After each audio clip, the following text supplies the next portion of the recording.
Did you know that John Lennon's eyesight was so poor that he was legally blind without his glasses? 39 crazy music facts that you need to know. Michael Jackson was only 5 years old when he first performed with his siblings as the Jackson 5. They were only paid $8, but over $100 was thrown onto the stage for them by the audience. Metallica secured its place as the first band to play on all 7 continents after performing in Antarctica in 2013. The Freeze 'Em All concert, which earned them a spot in the Guinness World Records, had 120 attendees, scientists, and South American fans who had won a Coca-Cola contest. Wanna Be by the Spice Girls is the catchiest song of all time. In 2014, a group of researchers from the Museum of Science and Industry in England released an online test called Hooked on Music. It contained 1,000 quips from pop hits going all the way back to the 1940s, and it asked 12,000 participants to identify songs as fast as possible. They found that Wanna Be by the Spice Girls was the catchiest song. People were able to recognize it in about 2.3 seconds, which was way below the 5-second average of identifying other popular songs. Nirvana's Smells Like Teen Spirit changed music forever with its air of youth and rebellion. However, it is actually about deodorant for teenage girls. The lead singer of Bikini Kill, Catherine Hanna, bandmate of Kurt Cobain's girlfriend at the time, wrote the phrase "smells like teen spirit" on Cobain's wall as a joke, mocking him about his scent. Cobain, taking the sentence for a rebellious phrase, made it a song that helped Nirvana's album Nevermind to sell 30 million copies. Dimebag Darrell, the tragically shot guitarist of the band Pantera, was buried in a coffin with Eddie Van Halen's Bumblebee guitar, which featured portraits of Kiss members and was personally delivered by Gene Simmons. Van Halen had very specific requests to the organizers regarding the popular M&Ms. There was always a large bowl filled with M&Ms waiting for them in the dressing room, but it could not contain brown candy. It was a camouflage maneuver by which they could tell if the organizer had read all their requests and had taken care to prepare the concert properly. Freddie Mercury was born on the island of Zanzibar on the east coast of Africa and had 4 extra teeth in his upper jaw, which caused not only his distinctive overbite, but also, according to unconfirmed speculation, his enormous vocal range. Eminem's hit song Rap God detains the world record for the highest number of words contained in one song. It has an astounding 1,560 words at an average of 4.28 words per second. Before joining Queen, Brian May studied astrophysics. He later completed his doctoral thesis and earned his PhD. May finally handed in his finished thesis in 2007. It was 48,000 words long and focused on radial velocities in zodiacal dust clouds. Jimi Hendrix had no musical education, and he taught himself to play the guitar. Throughout his career, he didn't know how to read sheet music. Reports say British naval officers played the singers "Oops, I Did It Again" and "Baby One More Time" to drive the pirates away from the African eastern coast. As the pirates have a strong dislike towards Western music and culture, they try to move away from the place as fast as they can.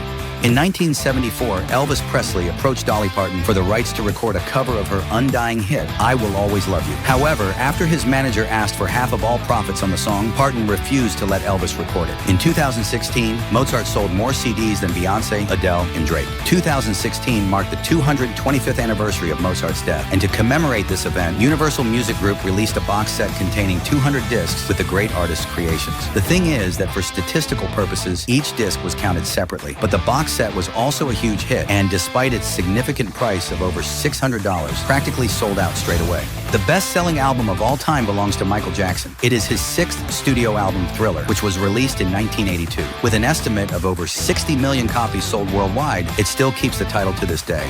Astronaut Chris Hadfield became the first Canadian to walk in space, but he also turned out to be a talented musician. He first went viral for his cover of David Bowie's Space Oddity. During his 144-day stay at the International Space Station, Hadfield recorded 11 original songs. In 2015, he released them in an album aptly titled Space Sessions, Songs for a Tin Can. Elvis Presley was a truck driver. However, to fulfill his dream of becoming a singer, he attended auditions whenever he could. During his very first stage performance at the Grand Ole Opry in Tennessee, Elvis was told by talent manager Jim Denny that he lacked talent and should go back to his previous occupation. Born in the USA by Bruce Springsteen is often considered to be pro-American. President Reagan even used it for his re-election campaign in 1984. But in fact, the artist wrote it to express his anger about the way Vietnam veterans were treated by the country. He spoke in Rolling Stone magazine about their selflessness and the sacrifices they made. Italian composer Gioacchino Rossini is one of the most famous opera writers in the history of music. Among his works, there is an opera called Tancredi, which includes a piece Di Tanti Palpiti. Rossini himself called it the rice aria because he composed the entire piece while waiting for a dish of rice to finish cooking. Bruno Mars is actually named Peter Hernandez. He took the name naming Bruno after the famous wrestler Bruno Sammartino, who he resembled in appearance, according to his father. And the surname Mars was inspired by his early fans, who likened his talent to extraterrestrial abilities. The Foo Fighters' first eponymous album was recorded entirely by Dave Grohl. It served as music therapy after Kurt Cobain's death and was not originally intended for release. Grohl gave it away on cassette tapes to his closest friends. The song Lose Yourself from Eminem on the soundtrack of 8 Miles was written in one sitting during a filming break when the rapper wrote the 3 verses. This song proved a success and received the Oscar for Best Original Song, the first of the genre to win this prestigious award.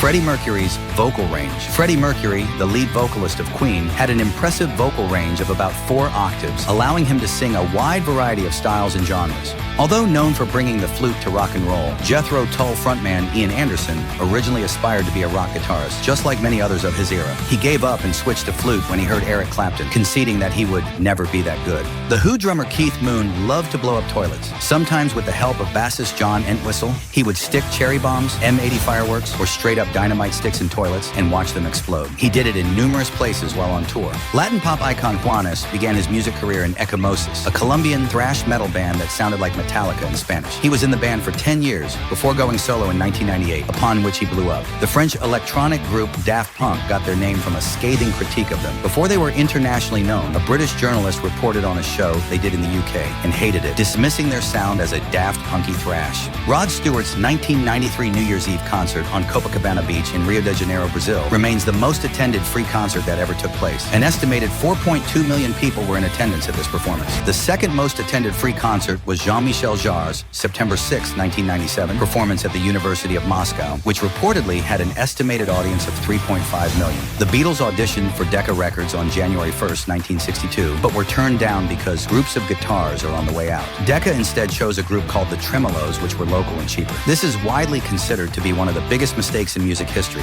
Metallica's lawyer once sent a cease and desist letter to a Metallica cover band. Metallica later said they had no idea the letter had been sent and offered an apology and told Rolling Stone that they had started out as a cover band, adding, "Heck, we even recorded a 2-disc album of covers." In 2014, Metallica's lead guitarist Kirk Hammett lost his phone that had over 250 ideas for riffs on it and didn't have a backup. Because of this, he has no songwriting credits on the new album. David Bowie's eyes weren't actually 2 different colors. After getting into a fight as a kid, Bowie developed anisocoria, which caused his left pupil to become permanently dilated. So while both of his eyes were blue in color, the left one always appeared darker because of the blackness of the dilated pupil. Prince was actually an excellent basketball player. According to a basketball coach, Prince was clever, quick on his feet, and played like a natural leader while on the court. The only thing that let him down was his height. The Eagles earned the first platinum album for Eagles Charn Their Greatest Hits 1971 to 1975, when the RIAA released the prestigious status in 1976. Nearly 50 other albums would also go platinum that year. Billy Joe Armstrong stole David Letterman's limo after appearing on his show. Green Day frontman Billy Joe Armstrong has had no issue admitting that he was somewhat wild when he was younger. After being arrested for showing up naked on stage at one of the band's performances in 1995, Armstrong took his antics to a larger scale with pranks the following year. Gene Simmons was a 6th grade teacher. Before Gene Simmons found his calling as the co-lead singer of Kiss, he held a few odd jobs, including the position as the assistant to the editor of Vogue and a brief stint in a Manhattan public school.